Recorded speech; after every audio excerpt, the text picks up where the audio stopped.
Director சொன்னாலும் யார் சொன்னாலும் அந்த நேரத்து டிரெக்டராக இப்போ உள்ளவர் இல்லை. ஃபைசல் சொல்கிறாரு இதை அப்ரூவ் பண்ணிடலாமான்னு நாங்கள் சொல்கிறோம் க்ரைட்டேரியா படிக்க இயலாது, க்ரைட்டேரியா மாற்றி தாங்க அப்ரூவ் பண்ணுறோம். That's all. திருமறை குர்ஆன் என்கிற உலக மக்களுக்குரிய கைட்லைன், உலக இஸ்லாமியர்களுக்குரிய வழிகாட்டி, உலக மக்கள் நாளை மறுமையிலே வெல்வதற்குரிய கிரைட்டீரியா இருக்கக்கூடிய இந்த நூலை உள்ளே கொண்டு வருவதற்கு இந்த கைட்லைன் எங்களுக்கு அனுமதிக்கவில்லை. எனவே இந்த கைட்லைன் இந்த 4-5 பேர் சேர்ந்து உருவாக்கிய ஒரு நிபந்தனை கோயை வச்சுக்கிட்டு அல்லாஹ் தந்த இந்த வேதத்தை நாங்கள் தடுத்திருக்கிறோம் என்கிறார். மக்கள், இலங்கை இஸ்லாமிய சமூகம் இதை தெளிவாக புரிந்து கொள்ளுங்கள். ஆலிம்களாக இருந்து கொண்டு குர்ஆனை தூக்கி ஓரம் கட்டுவதற்காக இவர்களே எழுதி கொண்ட ஒரு கைட்லைனை வச்சுக்கிட்டு கைட்லைன் தடுக்கிறது என்றே சொல்லிக் கொண்டிருக்கிறார்கள். இந்த கைட்லைனை குப்பல தூக்கி வீசி இருக்கணும். டிரான்ஸ்லேஷன் குர்ஆனும் அல்ல, அது குர்ஆன் இல்ல, மொழிபெயர்ப்புங்கறாங்க. உங்க பார்வையிலும் இது மொழிபெயர்ப்பு இல்ல. உலமாக்களை இங்க பாருங்க, ரெண்டு பக்கத்தும் குர்ஆன், இது தனி தமிழ் இல்ல. தமிழ்ல மட்டுமே வந்திருந்தா கூட உங்க வாதப்படி மொழிபெயர்ப்புன்னு நீங்க எங்கேயாவது போட்டு போங்க. உள்ளுக்குள்ள குர்ஆன் இருக்கிறது. ஹார்பர்ல எத்தனை நாட்களாக இருக்கிறது, அங்க என்ன நிலைமையில இருக்குன்னு உங்களுக்கு தெரியுமா? அங்க புழு பிடிச்சிருக்குதா, பூச்சி பிடிச்சிருக்குதா, கரையான் பிடிச்சிருக்குதா, யாருக்காவது பார்க்கவாவது முடிகிறதா?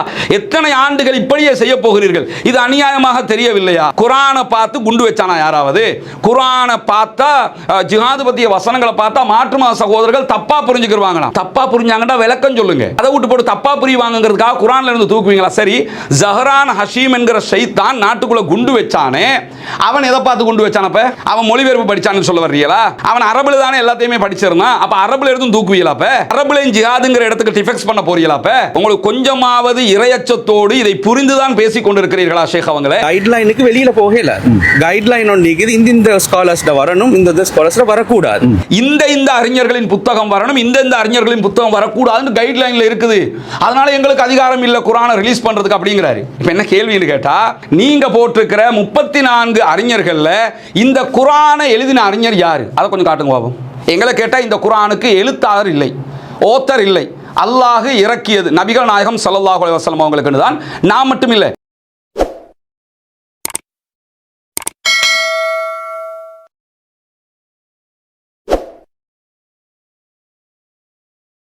இன்னல் ஹம்துலில்லாஹ் நஹ்மதுஹு வ நஸ்தஈனுஹு வ நஸ்தக்ஃபிருஹு வ நஊது பில்லாஹி மின் ஷுரூரி அன்ஃபுஸினா வ ஸய்யிஆத்தி அமாலினா மை யஹ்திஹில்லாஹு ஃபலா முதில்ல லஹு வ மை யுத்லில் ஃபலா ஹாதிய லஹு அஷ்ஹது அல்லா இலாஹ இல்லல்லாஹ் வ அஷ்ஹது அன்ன முஹம்மதன் அப்துஹு வ ரசூலுஹு அம்மா பாத். பேரன்பிற்கினிய சகோதர சகோதரிகளே, நம் அனைவர் மீதும் ஏக இறைவனுடைய அமைதியும் கருணையும் உண்டாகட்டுமாக. அஸ்ஸலாமு அலைக்கும் வரஹ்மத்துல்லாஹி வபரகாத்துஹு. இலங்கையில் கிட்டத்தட்ட 15,000க்கு மேற்பட்ட குர்ஆன் பிரதிகள் தடுக்கப்பட்டிருக்கிறது. தற்போதும் ஹார்பரில் வைக்கப்பட்டிருக்கிறது. அதை விடுவிக்கிற போராட்டம் தொடர்ந்து நடைபெற்று வரக்கூடிய சூழல்ல இது தொடர்பாக ஏற்கனவே விரிவான 2 வீடியோக்களை நம்ம வெளியிட்டிருக்கிறோம். நம்முடைய பேஜை பார்க்கக்கூடியவங்களுக்கு தெரியும். அதனுடைய தொடராகத்தான் இந்த வீடியோவை நம்ம வெளியிடுறோம். இந்த வீடியோவில் நம்ம முக்கியமாக பார்க்க இருக்கக்கூடிய பகுதி என்னன்னு கேட்டா, இந்த குர்ஆன்கள் தற்போது தடுக்கப்பட்டிருப்பதற்கு காரணமாக அமைந்திருக்கக்கூடிய ரிவ்யூ கமிட்டி, மீளாய்வு செய்யக்கூடிய குழு. அந்த குழு ஓரிரு நாட்களுக்கு முன்பதாக முஸ்லிம் கலாச்சார திணைக்களத்தில் மினிஸ்டர் முனீர் முலஃபர் அவர்களோடு ஒரு டிஸ்கஷன் பண்ணியிருந்தாங்க. அதுக்கு பிறகு அவங்க வெளியே வருகிற நேரத்தில் ஷார்ட் நியூஸினுடைய ஊடகவியலாளர் அவங்களிடத்தில் சில கேள்விகளை கேட்கிறார். அந்த வீடியோவை பெரும்பாலும் எல்லோருமே பார்த்திருப்பீங்க. முதல் தடவையாக ரிவ்யூ கமிட்டி யாரு அப்படிங்கிறது உலகத்துக்கு காட்டப்பட்ட ஒரு வீடியோவாகவும் அது இருந்தது. அந்த வீடியோவில் ரிவ்யூ கமிட்டி சார்பாக ஷேக் அஸ்வர் அஸாஹிம் அவர்கள் பேசுகிறார்கள். ரிவ்யூ கமிட்டியினுடைய ஆட்கள் வருகிற காட்சி அதில் பதிவாகி இருக்கும். அதில் ஜம்மியத் உலமாவினுடைய பொதுச் செயலாளர் அர்க்கம் நூராமித்தும் இருக்கிறார். அவர் மீடியாவில் இந்த கட்டத்தில் பேச மாட்டார், போயிடுறாரு. அஸ்வர் அஸாஹிம் ஷேக் அவங்க தான் ஊடகங்களுக்கு பேசுகிறார்கள். அவர் பேசி அந்த வீடியோவை பார்த்ததுக்கு பிறகுதான் அவர் பேசிய விவகாரங்கள் எவ்வளவு பிழையானது, தவறானது, மக்களை மடைமாற்றம் செய்வதற்கு முயற்சிக்கிறார். குறிப்பாக தாங்கள் செய்த ஒரு பிழையை இன்னொருவருடைய தலையில சாத்திட்டு பால் பாஸ் பண்ணிட்டு போக பார்க்கிறாங்க என்பதை ஆதாரத்தோடு ஒப்புவிப்பதுதான் இந்த வீடியோவினுடைய நோக்கமாக இருக்கிறது. திருமறை குர்ஆன்ல 35வது அத்தியாயம் 28வது வசனம் ஒரு அருமையான அழகான தத்துவத்தை இந்த உலக மக்களுக்கு சொல்கிறது. இன்னமா யக்ஷல்லாஹ மின் இபாதிஹில் உலமா, அல்லாஹ்வினுடைய அடியார்களில் அல்லாஹ்வை அதிகமாக பயப்படக்கூடியவர்கள், அஞ்சக்கூடியவர்கள் உலமாக்கள் என்று சொல்லி அல்லாஹ் தஆலா திருமறை குர்ஆனிலே சொல்லுகிறான். ஏன்னா பொதுமக்களை விட அதிகமாக மார்க்கத்தை பற்றி படிச்சிருப்பாங்க, குர்ஆனை பற்றி தேடி இருப்பார்கள், படித்திருப்பார்கள், நபிகள் நாயகத்துடைய வாழ்க்கை முறையை படித்திருப்பார்கள்.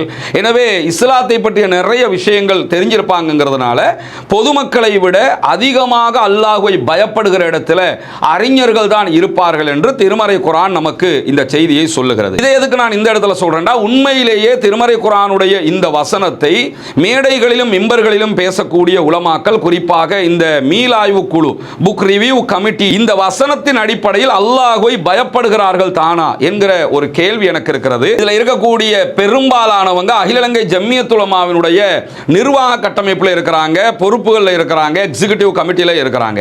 அந்த இடத்துல இருந்துகிட்டு தான் இந்த குழுவிலையும் இருக்கிறாங்க. இப்பொழுது இந்த குர்ஆன் தடுக்கப்பட்டிருக்கிறது, குர்ஆன்கள் விடுவிக்கப்படாமல் இருக்கிறது. 2-3 ஆண்டுகளை நம்ம தாண்டி கொண்டிருக்கக்கூடிய சூழல்ல தான் இதுவரைக்கும் ஹார்பர்ல வைக்கப்பட்டிருக்கிறது.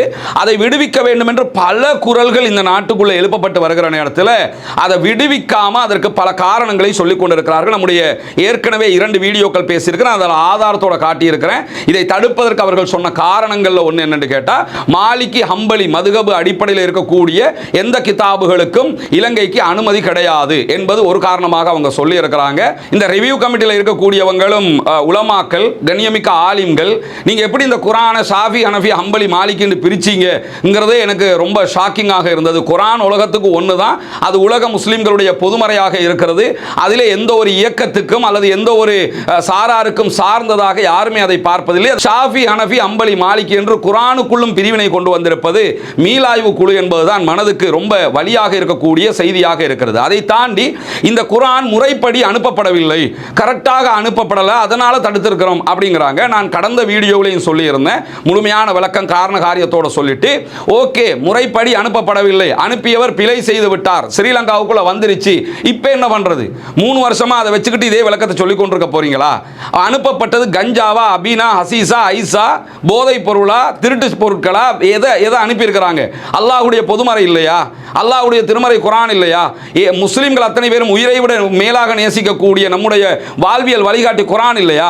இந்த குர்ஆனை தானே அனுப்பியிருக்கிறாங்க. தவறான ஒரு பொருள் அனுப்பல. அவங்க தவறாக நீங்க சொன்னதை கேட்காம அனுப்பிட்டாங்கன்னு சொன்னா கூட சரி, இப்ப அனுப்பிட்டாங்க, அனுப்பியதை ஏன் தடுத்து வச்சுக்கிட்டு இருக்கணும்? தடுக்கிறது யாரு? ஞானசார தேரரா, அல்லது பாட்டலி சம்பிக்க ரணவக்கையா, அல்லது விமல் வீரவன்சையா, உதய கம்மன் பிள்ளையா? யாரு தடுத்துக்கிட்டு இருக்கிறா? இந்த உலமாக்களா இல்லையா? மீளாய்வு குழுவா இல்லையா? எங்க போய் நாங்க முறப்படுறது? யார்கிட்ட சொல்லி அழுவுறது? இனவாதிகள் தடுத்தா கூட இந்த வாதம் தவறானது. உலமாக்கள் என்று சொல்லக்கூடிய நீங்களே இதை தடுத்து போட்டு அனுப்பிய முறை சரியில்லை, எங்கள்கிட்ட கேட்காம நாங்க சொல்ல அனுப்பிட்டாங்க. சரி, அனுப்பிட்டாங்க, இப்ப என்ன பண்ண போறீங்க? அதை தூக்கி குப்பலை வீசிடுவீங்களா? அல்லாஹ்வுடைய வேதம் இல்லையா? அல்லாஹ்வை பயப்பட மாட்டோமா?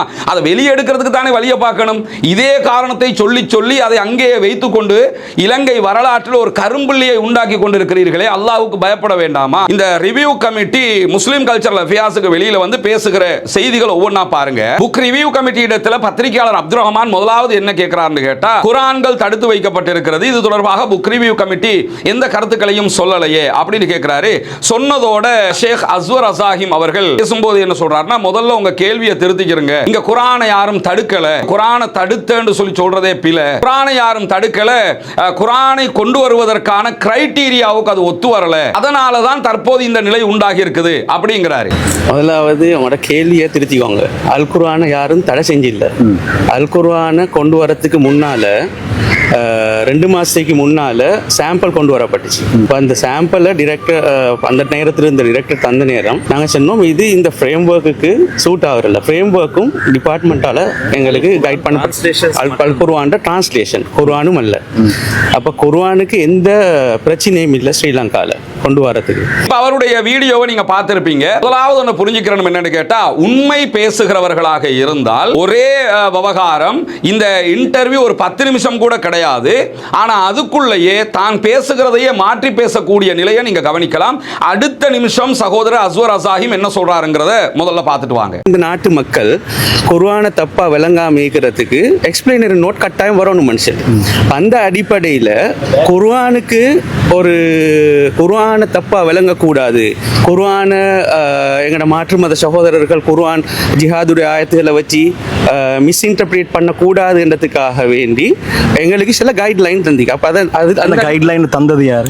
அந்த கைட்லைன் டிபார்ட்மெண்ட்டில் டெவலப் பண்ணப்பட்ட ஒரு கைட்லைன். அந்த அடிப்படையில் நாங்கள் குர்ஆனை கொண்டு வராதீங்க, கைட்லைனுக்கு இது ஒத்து போகுது இல்லைன்னு சொன்னோம். நாட்டு மக்கள் குர்ஆனை தப்பாக விளங்கிராம இருக்கிறதுக்காக விளக்க குறிப்புகள் அவசியம். மாற்று மத சகோதரர்கள் ஜிஹாதுடைய வசனங்களை தவறா புரிஞ்சிடக்கூடாதுங்கிறதுக்காக கைட்லைன் தந்திருக்கிறாங்க. அந்த கைட்லைன் அடிப்படையில் குர்ஆனை கொண்டு வராதீங்க, கைட்லைனுக்கு ஒத்து போகுது இல்லைன்னு நாங்க சொன்னோம் அப்படிங்கிறாரு. அதே மாதிரி அடுத்த இந்த வீடியோவையும் பாருங்க. நாங்கள் இப்படித்தான் எங்களை அப்பாயிண்ட் பண்ணப்பட்டிருக்குது.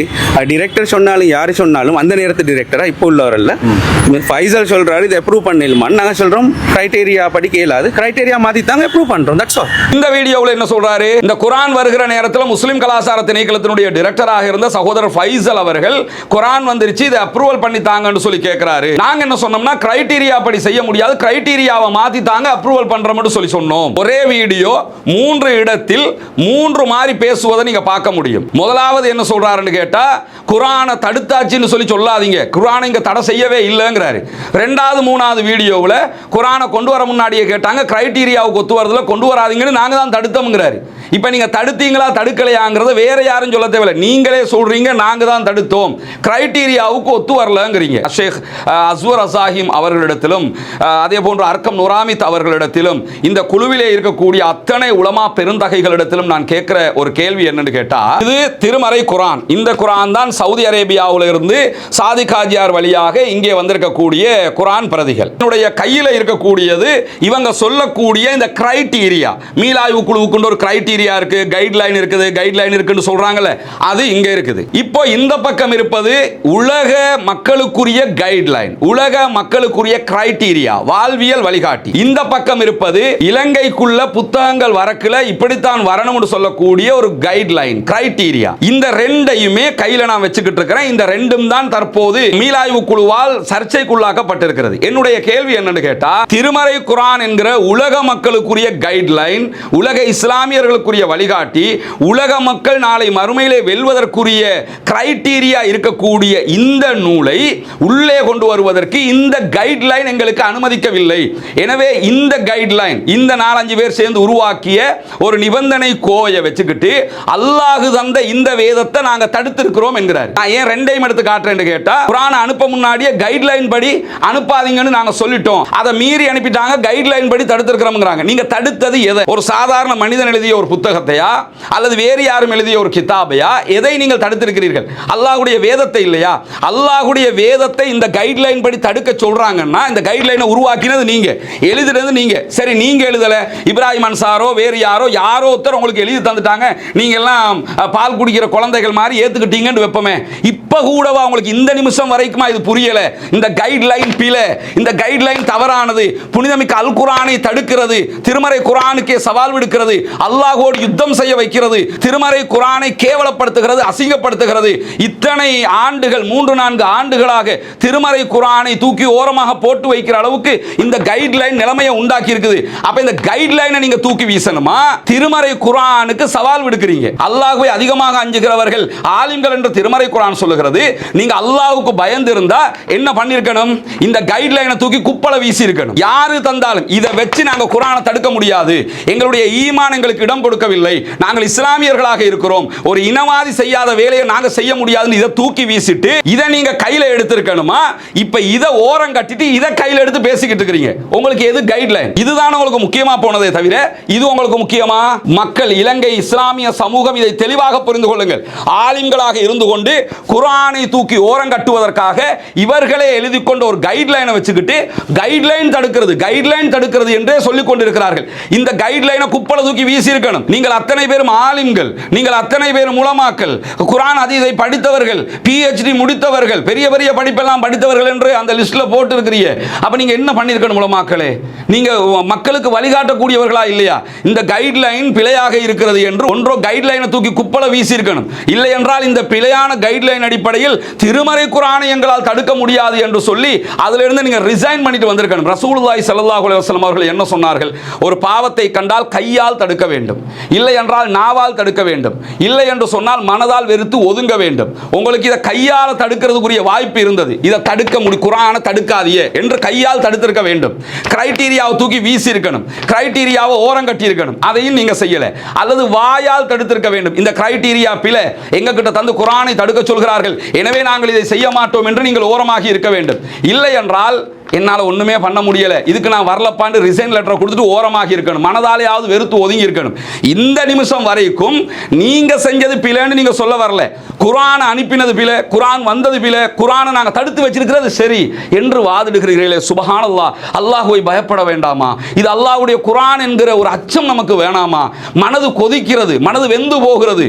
அல்லாஹ்விடத்தில் என்ன பதிலை சொல்ல போகிறது இந்த இஸ்லாமிய சமூகம் என்கிற கேள்வி இருக்கிறதா இல்லையா சகோதரர்களே? அதுல வேற நீங்க பாத்தீங்கன்னா கலாநிதி அஸ்வர் அசாஹிம் அவங்க மீடியாவில் பேசிக்கிட்டு இருக்கிற நேரத்தில் குறுக்கிட்டு ஒருத்தர் சொல்றாரு, அது குர்ஆனும் இல்ல, குர்ஆன் மொழிபெயர்ப்பு டிரான்ஸ்லேஷன் அப்படிங்கிறாரு. அல் குர்ஆன் டிரான்ஸ்லேஷன், குர்ஆனும் அல்ல. குர்ஆனுக்கும் குர்ஆன் டிரான்ஸ்லேஷனுக்கும் நீங்கள் கொடுக்கிற மரியாதை என்ன? முதல்ல குர்ஆன் அரபுல இருக்குது, குர்ஆன் மொழிபெயர்ப்பு தமிழ்ல, சிங்களத்தில், மலையாளத்தில், ஆங்கிலத்தில், எந்த மொழிகள்லையோ இருக்குது. இப்போ இந்த ரெண்டுக்கும் நீங்கள் கொடுக்கிற மரியாதை என்ன?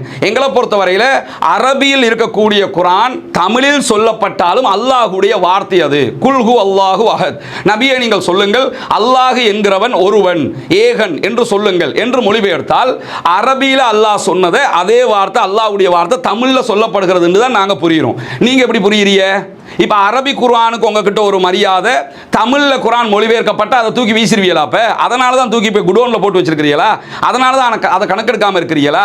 எல்லாத்துக்கும் மேல நான் என்ன கேட்கிறேன்னு கேட்டா, உங்க வாதப்படியே இது மொழிபெயர்ப்பு தான், இது குர்ஆன் இல்ல, எனவே இதுக்கு பெரிய மரியாதையும் இல்ல, ஒண்ணும் இல்ல, தூக்கி எங்க போட்டாலும் எங்களுக்கு பிரச்சனை இல்லைங்கிற விதமாகத்தானே நீங்க பேசுறீங்க. உண்மையிலேயே சவுதியில இருந்து வந்திருக்கக்கூடிய இந்த மொழிபெயர்ப்புல புரட்டி பாருங்க சகோதரர்களை. பச்சை கலர் தர்ஜுமா உங்க வீட்டில் இருந்தா ஒரு பக்கம் அரபி இருக்கிறது, மறுபக்கம் தமிழ் இருக்கிறது. இவங்க என்ன காட்ட பார்க்கறாங்கன்னா இது தமிழ் மொழிபெயர்ப்பு தாங்கிறாங்க. தமிழ் மொழிபெயர்ப்பு ஒரு பக்கம் தான் இருக்குது. கிட்டத்தட்ட 620 பக்கம் கொண்ட ஒரு கிதாபாக, நூலாக இந்த திருமறை குர்ஆன் பிரிண்ட் செய்யப்பட்டிருக்கு.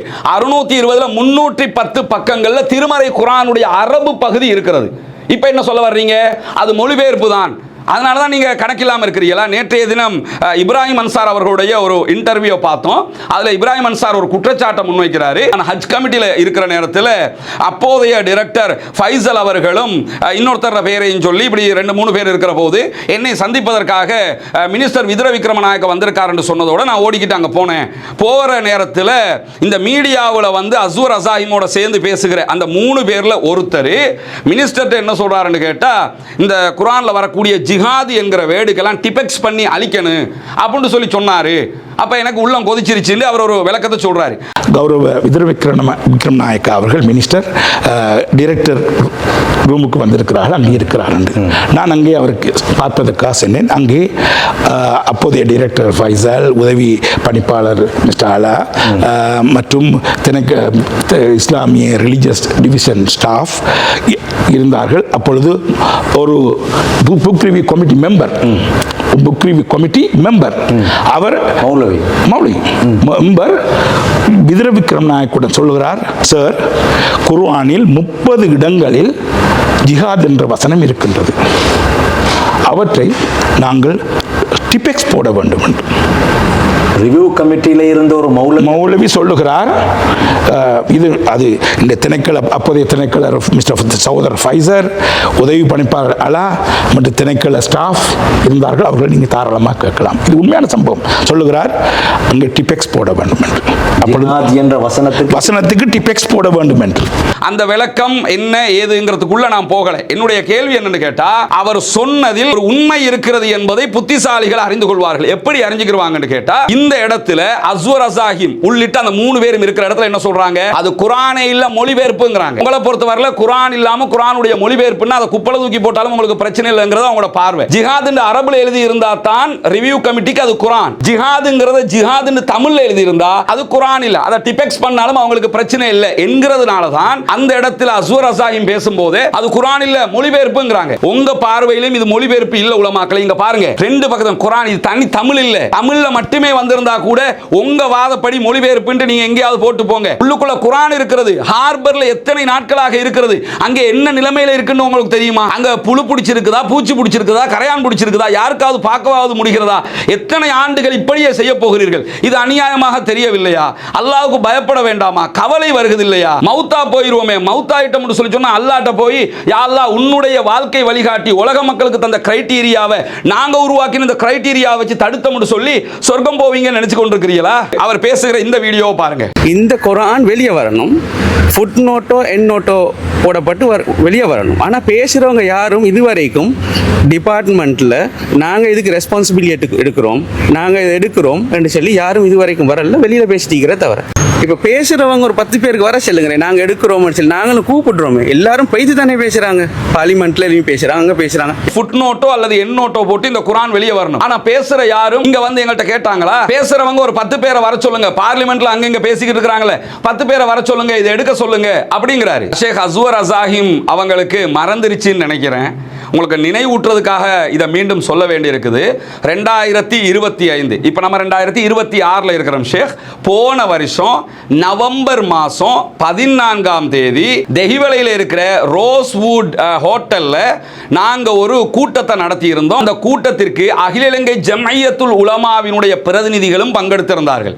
இலங்கை பாராளுமன்ற உறுப்பினர்கள், இஸ்லாமிய உறுப்பினர்கள் அதிலே பங்கெடுத்திருந்தார்கள். பல முக்கியஸ்தர்கள் வந்திருந்தார்கள். அந்த கூட்டத்தை வழிநடத்தியது சிரேஷ்ட சட்டத்தரணி ஷிராஸ் நூரின் அவர்களும் சிரேஷ்ட சட்டத்தரணி ருஷ்தி ஹபீப் அவர்களும்.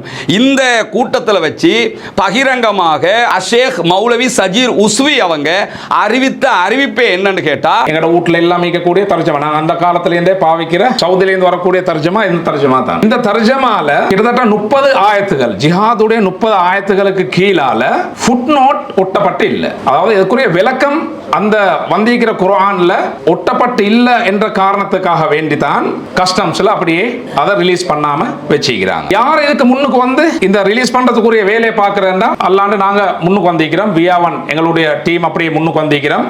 இதை நாங்க எடுக்கிறதுக்கும் ரெடி. அதனால நாங்க ஒரு எண்ட் நோட் ஒட்டி ரிலீஸ் பண்றதுக்கும் நாங்க ரெடியாக இருக்கிறோம். எங்களுக்கு எல்லாம் தெரியும், ஜமியத்துல் உலமா, அகில இலங்கை ஜமியத்துல் உலமா அந்த 30 ஆயத்துக்குரிய ஃபுட் நோட்டுகளும் அவங்க எழுதி வச்சிருக்காங்க. இப்ப சும்மா சரி எங்களுக்கு இந்த குர்ஆனை வெளியே எடுத்து தரத்துக்குரிய முயற்சியில நாங்க எல்லாம் சேர்ந்து எடுத்துட்டோம்னா எங்களுக்கு ஏலம் அந்த பொறுப்பை எடுத்து ஜமியத்துல் உலமாவுடைய ஃபுட் நோட்டோ அல்லது எண்ட் நோட்டோ போட்டு எங்களுக்கு அந்த குர்ஆனை அப்படியே எங்கட பாதுகாப்புல எடுத்து அதை அரசாங்கம் செல்லுதுண்டா எம்ஆர்சிஏக்கு கொடுங்காண்டு நாங்க எம்ஆர்சிஏ கிட்ட ஒப்படைக்கிறோம். அல்லது அரசாங்கம் செல்லுது ஜமியத்துல் உலமா கிட்ட ஒப்படைங்கண்டா நாங்க ஜமியத்துல் உலமா கிட்ட ஒப்படைக்கிறோம். எங்களுக்கு இந்த குர்ஆனை எடுக்கிறதுக்குரிய வழியை தான் நாங்க இப்ப முன்னெடுக்கிறதுக்கு உரிய முயற்சியில செஞ்சு கொண்டிருக்கிறோம். இந்த குர்ஆன்களை விடுவிப்பு செய்யுங்க. ரிவ்யூ கமிட்டி இந்த குர்ஆன்களை முஸ்லிம் கல்ச்சரல் அஃபேர்ஸுக்கோ நீங்க விரும்புகிற யாருக்காவது கொண்டு போய் இறக்குங்க. அந்த குர்ஆன்களை பெற்றுக்கொண்டு அகில இலங்கை ஜமியத்துல் உலமாவுல நீங்க சொல்ற மாதிரி என் நோட் இருக்குது. அகில இலங்கை ஜமியத்துல் உலமாவுல ஜிஹாத்ண்டா என்ன, நீங்க சொல்லுகிற இந்த வசனங்களை டிபெக்ஸ் பண்ணணும்லாம் சொல்றீங்கல, அந்த வசனங்களுக்குரிய விளக்கங்கள் ஜம்மியாவே தொகுத்து இருக்கிறாங்க. அந்த தொகுக்கப்பட்ட விளக்கங்களை இந்த குர்ஆனுடைய பின்பகுதியில நாங்க இணைக்கிறோம்.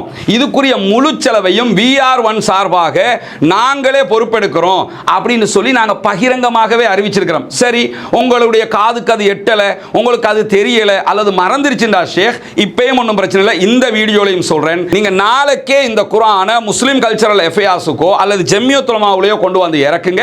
அபிஷியலாக வியாவன் அமைப்பிட்ட இதை கொடுங்க. அவங்க இதை செஞ்சு தந்ததுக்கு பிறகு இதை வந்து மக்களுக்கு விநியோகம் பண்ணுங்க என்று சொல்லி நீங்க அறிவிங்க. குர்ஆனை பெற்றுக்கொண்டு உங்களுடைய மேற்பார்வையிலேயே நாங்க குர்ஆனை கொண்டு போய் பிரஸ்ல கொடுக்கிறோம். நீங்கள் ஜமியத்துல் உலமாவுல தயாரிச்ச அதே எண்ணோட்டை இதுல சேர்ப்போம். அதுக்குரிய செலவு என்ன வருதோ அது எல்லாத்தையும் நாங்க பொறுப்பெடுக்கிறோம். பகிரங்கமாக அன்னைக்கு சொன்னதை தான் இன்னைக்கும் சொல்றேன். 7 சொல்லி சொன்னா இதுக்கு நீங்க பதில சொல்லுங்க.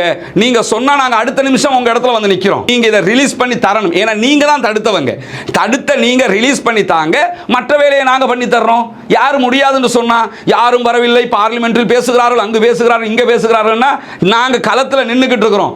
நீங்க இன்னைக்கு வெளியே வருகிற வரைக்கும் நடந்ததெல்லாம் எல்லாமே நாங்கள் இதை பற்றி பேச போய் அல்லாஹ்வுடைய உதவியால இல்லாட்டி தடுத்து வச்சுக்கிட்டு உங்களோட பாட்டுக்கு சும்மா இருந்திருப்பீங்க. இந்த வீடியோவை பாருங்களேன். அதாவது இந்த அல் குர்ஆன் காலாகாலமாக இலங்கைக்கு வரக்கூடியது தானே. இந்த ரிவ்யூ கமிட்டி ஃபார்ம் பண்ணப்படுகின்றது மிக அண்மையில் ஈஸ்டர் சண்டே தாக்குதலுக்கு பின்னால்.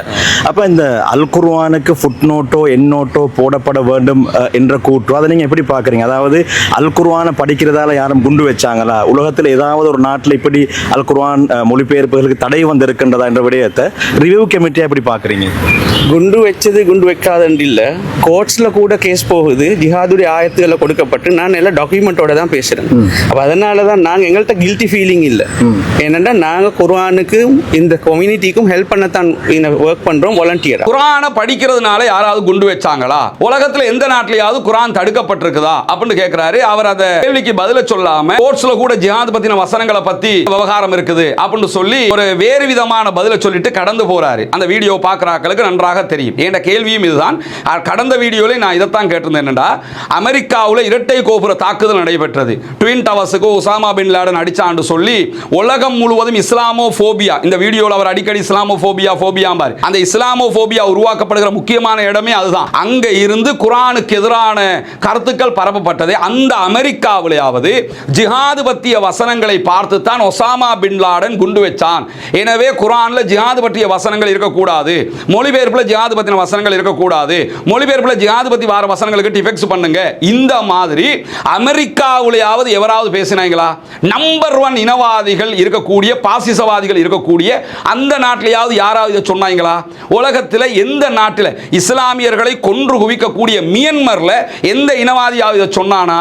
முஸ்லிம்களை கொன்று குவிக்கிற இஸ்ரேல்ல இந்த கருத்தை சொன்னானா?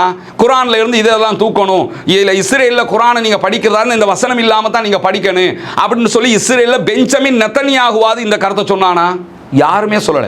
அப்போ பெஞ்சமின் நெத்தன்யாகு, டொனால்ட் ட்ரம்ப், உலகத்தில் இருக்கக்கூடிய நம்பர் 1 கொடூரமானவர்கள் இவர்கள் கூட, இனவாதிகள் கூட சொல்லாத ஒரு கருத்தை ஜிஹாது பத்தின வசனங்களை பற்றி கோர்ட்ஸ்ல கூட கேஸ் இருக்குதுன்னா இப்போ என்ன சொல்ல வர்றீங்க? குர்ஆனை பார்த்து குண்டு வச்சானா யாராவது? குர்ஆனை பார்த்தா ஜிஹாது பத்திய வசனங்களை பார்த்தா மாற்றுமத சகோதரர்கள் தப்பா புரிஞ்சுக்கிடுவாங்களாம். தப்பா புரிஞ்சாங்கன்னா விளக்கம் சொல்லுங்க. அதை விட்டு போட்டு தப்பா புரிவாங்கிறதுக்காக குர்ஆன்ல இருந்து தூக்குவீங்களா? சரி, ஜஹரான் ஹஷீம் என்கிற ஷைத்தான் நாட்டுக்குள்ள குண்டு வச்சானே, அவன் எதை பார்த்து குண்டு வச்சானப்ப? அவன் மொழிபெயர்ப்பு படிச்சான்னு சொல்ல வர்றீங்களா? அவன் அரபுல தானே எல்லாத்தையுமே படிச்சிருந்தான். அப்ப அரபுல இருந்து தூக்குவீங்களா? அப்ப அரபுலையும் ஜிஹாதுங்கிற இடத்துக்கு டிஃபெக்ஸ் பண்ண போறீங்களா? அப்ப உங்களுக்கு கொஞ்சமாவது இறையச்சத்தோடு இதை புரிந்துதான் பேசிக் கொண்டிருக்கிறீர்களா ஷேக் அவங்களே? நாங்கெல்லாம் சமூகத்துக்காக, கம்யூனிட்டிக்காக சேலரியை எடுக்காம எங்க பெட்ரோல்ல வந்துகிட்டு இருக்கிறோம், நாங்க செலவழிச்சு பண்ணிக்கிட்டு இருக்கிறோம், சம்பளம் கூட இல்ல அப்படின்னு ஒரு வார்த்தையை அவர் சொல்ற காட்சியை பார்க்கலாம். எங்கள்கிட்ட கில்ட்டி ஃபீலிங் இல்லை. ஏனென்றா நாங்கள் குர்ஆனுக்கும் இந்த கம்யூனிட்டிக்கும் ஹெல்ப் பண்ணத்தான் ஒர்க் பண்ணுறோம் வாலண்டியராக. இது எங்களுக்கு எந்த விதமான சம்பளமோ எதுவுமே இல்லை. எனக்கு அது மேட்டரே கிடையாது. ஆனாலும் நேற்று இப்ராஹிம் அன்சார் அவங்களுடைய வீடியோவில் இப்ராஹிம் அன்சார் இல்லை நாங்கள் அவங்களுக்கு 2600 ரூபா ஒவ்வொரு சிட்டிங்குக்கும் தலா 2600 ரூபா சேலரியே கொடுத்துருக்குறோம் அப்படின்னு சொல்லி சொல்கிறார். நீங்கள் சேலரி எடுத்ததை பற்றி மேட்டரே கிடையாது. நல்லது தானே, உங்கள் டைம் ஒதுக்குறிய, அது மாதிரி விஷயங்கள் பண்ணுறிய ஷேக், அதுக்கு நீங்கள் சேலரி எடுக்கலாம். ஆனால் எடுத்து போட்டு எடுக்கலன்னு சொன்னா தான் பிரச்சனை. நேற்று இப்ராஹிம் அன்சார் வீடியோ பரவிக்கிட்டு இருக்கக்கூடிய சூழல்லையே இப்ராஹிம் அன்சார் அவர்களை பற்றிய ஒரு கடிதத்தை உடனே பரப்பி விட்டாங்க. இப்ராஹிம் அன்சார் தான் இந்த கிரைட்டீரியாவை போட்டாரு, இப்ராஹிம் அன்சார் தான் எல்லாரும் செஞ்சாருங்கிறதுக்கு தான் அந்த கடிதத்தை பரப்பினாங்க. ஆனா அந்த கடிதத்தில் சம்பளம் எடுத்தாங்கிறதும் இருக்குது. அந்த கடிதத்தின் பிரகாரம் இப்ராஹிம் அன்சார் தான் எல்லாத்தையும் செஞ்சாரு, நாங்க ஒன்றும் செய்யல என்று தான் அந்த கடிதத்தை காட்டுவீங்களா இருந்தா, அந்த கடிதத்தை இப்ராஹிம் அன்சார் நீங்க எல்லாரும் வாங்க உங்களுக்கு சேலரி அலவன்ஸும் தாரன்னு சொல்றாரு. இப்ராஹிம் அன்சார் தான் கிரைட்டீரியாவை அமைச்சாருன்னு நீங்க சொல்றது உண்மையா இருந்தா, இப்ராஹிம் அன்சார் உங்களுக்கு சம்பளமும் தந்திருக்கா, சம்பளத்துக்கு தான் வேலை பார்த்திருக்கீங்க, காசுக்கு தான் வேலை பார்த்திருக்கீங்கிறத ஒத்துக்கிறணும். இல்ல நாங்க காசுக்கு வேலை பார்க்கலன்னு நீங்க சொல்லுவீங்களா இருந்தா, இப்ராஹிம் அன்சார் இந்த கிரைட்டீரியாவை உருவாக்கலன்னு சொல்ல வரணும். இப்போ என்ன சொல்ல வர்றீங்க? நீங்க பரப்புகிற கடிதத்துல இது இருக்குது. இந்த வீடியோ கொஞ்சம் பாருங்களேன். நீங்க மீடியால தான் நீக்கிறீங்க. 19 to 22 யார் இருந்தாங்க முன்னுக்கு வரத்துக்கு? புக் ரிவ்யூ ஒரு புத்தகத்தை தூக்கிட்டு வெளியில போனாலும் அரெஸ்ட் பண்றேன்னு சொல்லி பயந்தோடிட்டீங்க. கண்ணியமிக்க அஸ்வர் அசாஹிம் அவங்க சொல்லுகிற இந்த செய்தியை கேட்டு நம்மளால அதை ஜீரணிக்க முடியாம இருந்துச்சு. என்னன்னா 1921 எல்லாம் 2019 2021 எல்லாம் யாரு இருந்தீங்க? ஒரு புத்தகத்தை வெளியில கொண்டு போனாலே அரெஸ்ட் பண்ணுவான் நேரத்தில் எல்லாரும் பயந்து ஓடிக்கிட்டு இருந்தாங்க. அந்த நேரத்தில் நாங்க தைரியமா வந்தோம்ங்கிற மாதிரி அவர் சொல்றாரு. முதல்ல ஷேக், நீங்க தப்பா எடுத்துக்கிற கூடாது. நீங்க சொன்னதுக்காக தான் இதை சொல்றேன், யாருடைய மனசை நான் புண்படுத்துறதுக்கு சொல்லல. இந்த நேரத்தில் யார் இருந்தாங்கன்னு கேட்குறீங்களா? நீங்க முதல்ல எங்க இருந்தீங்கங்கிற கேள்விதான் எனக்கு வருது. உதாரணமாக குண்டு வெடிச்சதுக்கு பிறகு பாராளுமன்ற தெரிவுக்குழு நியமிக்கப்பட்டிருந்தது. பாராளுமன்ற தெரிவுக்குழுவுக்கு எங்களை பற்றி மட்டுமல்ல, இந்த சமுதாயத்தை பற்றியும் தெளிவான விளக்கம் கொடுப்பதற்காக நாங்கள் போனோம். பாராளுமன்ற தெரிவுக்குழுவில் போய் விளக்கம் சொன்னோம். என்னென்ன நடக்குது ஒரு நாள் விடாம ஊடகங்களை சந்தித்து பேசியிருக்கிறோம். கைது செய்யப்பட்டவர்களை விடுதலை செய்யுங்கள் என்று பேசியிருக்கிறோம். மசாஹிமாவுல இருந்து கைது செய்யப்பட்ட ரிஷாட் பதியுத்தீன் வரைக்கும், அஹ்னாஃப் ஜசீம் வரைக்கும், ரம்சி ராசிக் வரைக்கும், ஹிஜாஸ் ஹிஸ்புல்லா வரைக்கும், அசாத் சாலி வரைக்கும் யாரெல்லாம் அநியாயமாக கைது செய்யப்பட்டார்களோ அத்தனை பேர்களுக்காகவும் குரல் கொடுத்திருக்கிறோம். களத்தில் நாங்க நின்றுக்கிறோம். யாரு நின்றாங்க? பயந்து ஓடிட்டாங்கங்கிறீங்கள. முதல்ல நீங்க எங்க இருந்தீங்க? நாங்க பாராளுமன்ற தெரிவு குழுவிலையும் ஜனாதிபதி ஆணை குழுவிலையும் போய் சமூகத்தை பற்றியும் நடந்த விவகாரங்களை பற்றி விளக்கம் சொல்லிக் கொண்டிருந்தோம். நீங்க என்ன செஞ்சீங்க? பட்டில் அப்பத்தை கொண்டு போய் அசிங்கப்பட்டதுதான் மிச்சமா போச்சுது. அதே மாதிரி இந்த குழுவில் இருக்கக்கூடிய முர்ஷித் முலஃபர் அவர்கள் ஜனாதிபதி கமிஷனுக்குள்ள போனை செல்போன் கொண்டு போக கூடாதுன்னு இருந்தும் கொண்டு போய் ரெக்கார்ட் பண்ணி மாட்டி அதிலேயும் உலமாக்கள் கேவலப்பட்டு அப்ப அந்த கொண்டு போன ஆலிமுக்கு எதிராக ஜம்மியத்துல் உலமா நடவடிக்கை எடுத்து அவரை விலக்கி எல்லாம் வச்சிருந்த காட்சி எல்லாம் நடந்தது. இப்ப சொல்றீங்கள பயந்து ஓடிட்டாங்க. சரி, மற்ற எல்லாருக்கும் சொல்றீங்க பயந்து ஓடிட்டாங்க. வட்டிலாப்பத்தை கொண்டு போய் கேவலப்படுறதை விட செல்போனை எடுத்துட்டு போய் கள்ளத்தனமா ரெக்கார்ட் பண்ணினாங்கன்னு சொல்லி அசிங்கப்பட்டு திறனல ஹீரோல எல்லாம் கேவலப்படுறதை விட ஒருத்தன் பேசாமலே இருந்திருந்தா அது நல்லது தானே. என்னன்னா குண்டு வெடிச்ச நேரத்தில் நாங்கள் தான் வந்து சமூகத்துக்கு நின்றோம். நீங்க சமூகத்துக்கு எல்லாம் வந்து நிக்கல. நீங்க வந்து இனவாதிகள் என்ன எல்லாம் சொன்னானோ, கோட்டாவுக்கு என்ன தேவைப்பட்டதோ, ஞானசாரைக்கு என்ன தேவைப்பட்டதோ, அன்றைக்கு இருந்த உளவுத்துறைக்கு என்ன தேவைப்பட்டதோ, அன்றைக்கு இருந்த அரசுக்கு என்ன தேவைப்பட்டதோ, அந்த அடிப்படையில் முஸ்லிம்களுடைய கிதாபுகள் அவனாவது உள்ள புகுந்து கிதாபுகளை தூக்கிட்டு போனான், அவனாவது உள்ள புகுந்து சீடிகளை எடுத்துக்கிட்டு போனான், அவனாவது அரெஸ்ட் பண்ணிக்கிட்டு போனான். நீங்க என்ன பண்ணீங்க? லீகலாக குர்ஆனையே தடுப்பதற்கு சட்டத்தை கொண்டு வந்திருக்கிறீங்க. இன்ன வரைக்கும் குர்ஆன் தடுக்கப்பட்டதற்கு நீங்கள் தான் காரணமாக இருக்கிறீர்கள். நாங்கள்லாம் தைரியமாக நின்றோம் என்று சொல்லி குர்ஆனை தடுத்ததை விட ஒருவர் எனக்கு தேவையில்லை என்று ஒதுங்கி இருந்திருந்தால் அது நல்லதா இல்லையா? வந்துட்டோம், நாங்க தான் நின்றோம், யாரெல்லாம் நின்றாங்கங்கிறீங்களே, நீங்க நின்று செஞ்ச வேலை பதறியதா? குர்ஆனை தடுத்தது, இஸ்லாமிய புத்தகங்களை தடுத்தது. கோட்டாவும் அததரனையும் அன்னைக்கு இருந்த இனவாதிகளும் எதை செஞ்சாங்களோ அதை அப்படியே நீங்க லீகலா பண்ணி வச்சிருக்கீங்க. லீகலா பண்ணி வச்சுட்டு நாங்க தான் நின்றோம்ங்கிறீங்க. வேணாமா? அல்லாஹ் பயப்பட வேணாமா? இது எவ்வளவு அசிங்கமான விஷயம் என்று நம்ம கவலைப்பட வேணாமா? கடைசியாக ஏற்கனவே நம்ம முதல் விளக்கத்திலேயே போட்ட வீடியோ, அதை கொஞ்சம் திரும்ப பாருங்களேன். குர்ஆன் வெளியில வருமா வராதா? இப்ப உங்கள்கிட்ட சொன்னேன் தானே, நான் திரும்ப சொல்றேன். எங்களுக்கு அத்தாரிட்டி இல்ல, அவங்கள்ட்ட கைட்லைனுக்கு வெளியில போகல. கைட்லைன் ஒன்று இந்த ஸ்காலர்ஸ்ட வரணும், இந்த ஸ்காலர்ஸ்ட வரக்கூடாது. இதே வீடியோவில் முன்னாடி என்ன சொன்னீங்கன்னு கேட்டா, ஃபுட் நோட் சரி என் நோட் சரி போட்டு ரிலீஸ் பண்ணுங்கன்னு நாங்க சொல்லிட்டோம் மினிஸ்டருக்கு அப்படின்னு சொல்லி சொல்றீங்க. நாங்க ஒரு ரெக்கமெண்டேஷனை கொடுக்குறோம். இப்போ இருக்கிற முஸ்லீம் இந்த கல்ச்சரல் மினிஸ்டருக்கு நாங்க கொடுக்குறோம், சுனில் செனரத்ன சார் கொடுக்குறோம். இதுக்கு ஃபுட் நோட்டை போட்டு சார் இதை வெளியாக்குங்க.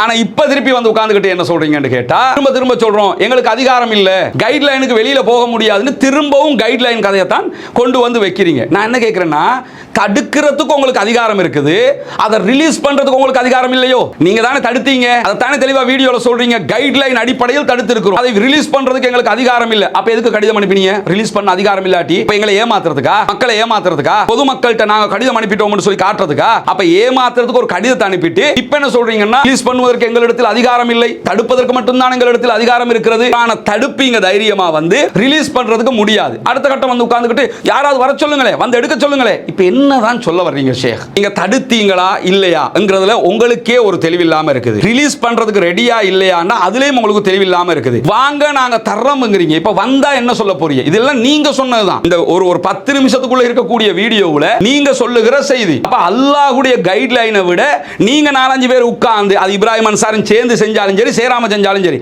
யாரு செஞ்சிருந்தாலும் பிழை தான். இப்ராஹிம் அன்சாரே செய்திருந்தாலும் இதை பார்க்கும் போது நீங்கள் ஆலிம்கள். இப்ராஹிம் அன்சார் ஆலிம் இல்ல, இப்ராஹிம் அன்சார் மௌலவி இல்ல, இப்ராஹிம் அன்சார் மார்க்கம் படிச்சவர் இல்ல, இப்ராஹிம் அன்சார் தான் இந்த செஞ்சிட்டார்னு வைப்போமே, இது 100% பிழை. நீங்க என்ன சொல்லிருக்கணும்? சார், நீங்க குர்ஆனை தடுக்கிறதுக்கு கிரைட்டீரியா பண்ணிருக்கிறீங்க, இதை நாங்க ஏத்துக்கிற முடியாதுன்னு சொல்லிருக்கிறோம். ஆனா இப்ராஹிம் அன்சார் தான் செஞ்சாரு, அவர பக்கம் பால் பாஸ் பண்ணிட்டு இப்ராஹிம் அன்சார் செய்த காரணத்தினால் நாங்கள் தடுத்தோம். அவர் இதை செஞ்சிருந்தா, அவர் செஞ்சது பிழை, அதை வச்சுக்கிட்டு நீங்க தடுத்தீங்கல்ல, அதை விட பெரிய பிழை. காரணம் என்ன? அவர் ஆலிம் அல்ல, அவருக்கு இஸ்லாத்தை பற்றிய பெரிய நாலேஜ் இல்ல, அவருக்கு இந்த கிதாபுகளை பற்றிய நாலேஜ் இல்ல. அப்படிப்பட்ட ஒருத்தர் தயாரிச்சிருக்காருன்னே வச்சுக்கிடுவோம்.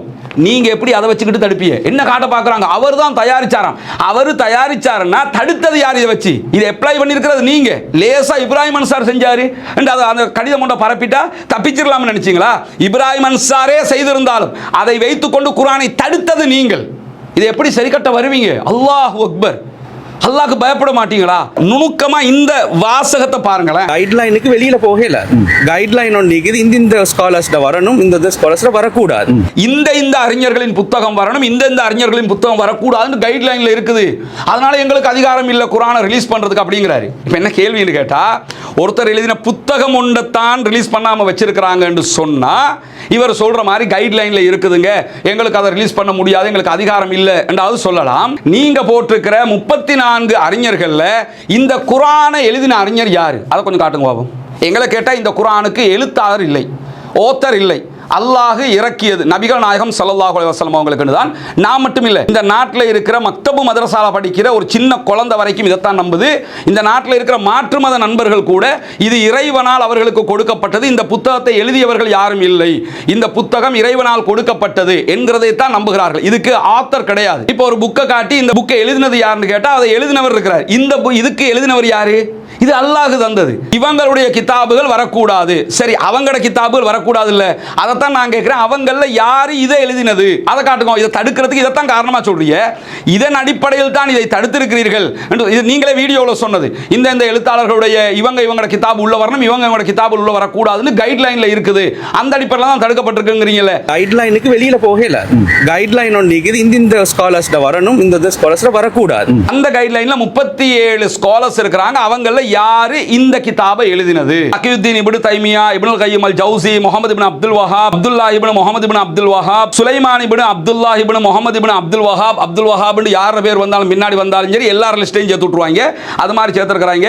அதே மாதிரி அப்துல் ரஹ்மான் இப்னு ஹசன், முஹம்மது இப்னு லுசைமீன், நாசிருத்தீன் அல்பானி, அப்துல் அசீஸ் இப்னு பாஸ், யூசுப் அல் கர்லாவி, சல்மான் அல் அவுதா, கோவை அய்யூப், அப்துல் பாசித் புகாரி, பி ஜெயினுல் ஆப்தீன், முஜிபுர் ரஹ்மான், ஐமன் அல் ஜவாஹிரி, நோமான் அலி கான், அபு முஹம்மது அல் மக்திசி, அஹமது உமர், பாஷிர் அபூபக்கர், முஃப்தி இஸ்மாயில் மூசா மெங்க், முஃப்தி மெங்கையும் சேர்த்துட்டுருக்கிறாங்க. டாக்டர் பிலால் பிலிப்ஸ் உலகம் முழுக்க கிறிஸ்தவ மதம் தொடர்பான இஸ்லாத்தை உண்மைப்படுத்துகிற பல விவகாரங்களை பேசக்கூடிய ஒரு அறிஞர் டாக்டர் ஜாக்கிர் நாயக். இப்படி கிட்டத்தட்ட ஒரு 37 ஸ்காலரை இதில் சேர்த்திருக்கிறாங்க. இந்த ஸ்காலர்கள் புக் எல்லாம் நாட்டுக்குள்ள வரக்கூடாதுன்னு இருக்குதான். அந்த அடிப்படையில் தான் இது தடுக்கப்பட்டிருக்காங்க. இப்போ நான் என்ன கேட்குறேன்னா, இது டாக்டர் பிலால் பிலிப்ஸ் எழுதினாரா, டாக்டர் ஜாக்கிர் நாயக் எழுதினாரா, யூசுப் அல் கர்லாவி எழுதினாரா, யார் எழுதினாரு? எதுக்காக இதை தடுத்திருக்கு? சவுதி கவர்மெண்ட் மொழிபெயர்த்து வெளியிடக்கூடிய திருமறை குர்ஆன், அதுவும் அரபு தமிழ் ரெண்டும் இருக்கிறது. இது குர்ஆன் பிரதி தான். இது மொழிபெயர்ப்புன்னு மட்டும் நீங்க நினைச்ச மாதிரி கடந்து போக முடியாது. திரும்ப ஏன் மக்களுக்கு மத்தியில் இப்படி பொய்யை சொல்லுகிறீர்கள்? சிம்பிள் வேலை ஷேக், அல்லாஹ்வை பயந்துக்கிறோம். திருமறை குர்ஆன் எந்த நாட்டில் இருந்து வந்தாலும் இது குர்ஆன். உங்களுக்கு சவுதியோட ஏதாவது வாய்க்கா தகராறு இருக்கும்னா அதுக்கு நாங்க பொறுப்பில்லை. எங்களை பொறுத்தவரையில் எங்க இருந்து வந்தாலும் குர்ஆன் என்கிற இடத்துல ஜம்மியத்துல் உலமா பிரிண்ட் பண்ணாலும் குர்ஆன் தான், எந்த அமைப்பு பிரிண்ட் பண்ணாலும் குர்ஆன்ங்கிற இடத்துல தான் நாங்க நிக்கிறோம். நீங்க எல்லாரும் சேர்ந்து போட்ட ஒரு கைட்லைனை வச்சுக்கிட்டு அல்லாஹு தாலா நமக்கு தந்த கைட்லைனை தடுக்காதீங்க. நீங்க ஒரு 10 நிமிஷம் பேசினதுல இவ்வளவு முரண்பாடு, இவ்வளவு தவறு, இவ்வளவு பொய் என்று ஆகும்போது நீங்க எல்லாம் பப்ளிக்ல இன்னும் கொஞ்சம் கூடுதலா பேசினீங்கன்னா என்ன நிலைமை ஆகும்ங்கிறத யோசிச்சு பாருங்க. கடைசியாகவும் வினயமாக அன்பாக கேட்கக்கூடிய ஒரு கேள்வி இதுதான். நீங்க எல்லாம் உலமாக்கள், ஆலிம்கள், உங்களுக்கும் எனக்கும் தனிப்பட்ட ரீதியில் எந்த கோபதாபங்களும் இல்லைன்னு உங்களுக்கு தெரியும். நான் எப்போ உங்களை கண்டாலும் கண்ணியமாக, மரியாதையாக, அன்பாக உங்களோட பழகக்கூடியவன்கிறதும் உங்களுக்கு தெரியும். இன்னும் சொல்ல போனால் குர்ஆன் விவகாரத்தில் ஷேக் ஹர்கமோட நான் முரண்பட்டு இந்த வீடியோக்களை பகிர்றேனே தவிர, அவர் சவுதி அரேபியாவில் தடுத்து வைக்கப்பட்டிருந்த நேரத்தில் நீங்க இந்த குர்ஆன் ரிவ்யூ கமிட்டியில் இருந்து ஒருத்தர் கூட வெளியே பேசாத நேரத்தில் நான் தான் அவருக்கான நீதி கிடைக்க வேண்டும் என்றும் பேசியிருக்கிறேன். நீங்க வெளியே வந்து யாரும் பேசலை. இந்த நிமிஷம் வரைக்கும் ஒரு ஸ்டேட்மெண்ட் கூட ரிவ்யூ கமிட்டி கொடுக்கல. ஆனால் நாங்கள் தான் அதையும் பேசியிருக்கிறோம். எங்களை பொறுத்தவரையில் நீதி நேர்மை யார் பக்கம் இருக்கிறதோ அந்த பக்கம் நிற்போம். குர்ஆன் விவகாரத்தில் நீங்கள் செய்தது 100% பிழை. அல்லாஹ்விடத்திலே தௌபா செய்து கொள்ளுங்கள், மக்களிடத்திலே மன்னிப்பு கேட்டுக்கொள்ளுங்கள், பகிரங்கமாக மன்னிப்பு கேட்டு இந்த ரிவ்யூ கமிட்டியை கலைச்சி தூக்கி தூர வீசி போட்டு குர்ஆனை ரிலீஸ் பண்ணுகிற வேலையில் ஈடுபடுங்க. அதற்கான என்ன செலவு வந்தாலும் அதை நாங்கள் அஃபீஷியலாக பொறுப்பெடுப்பதற்கும் தயாராக இருக்கிறோம். அல்ஹம்துலில்லாஹி ரப்பில் ஆலமீன்.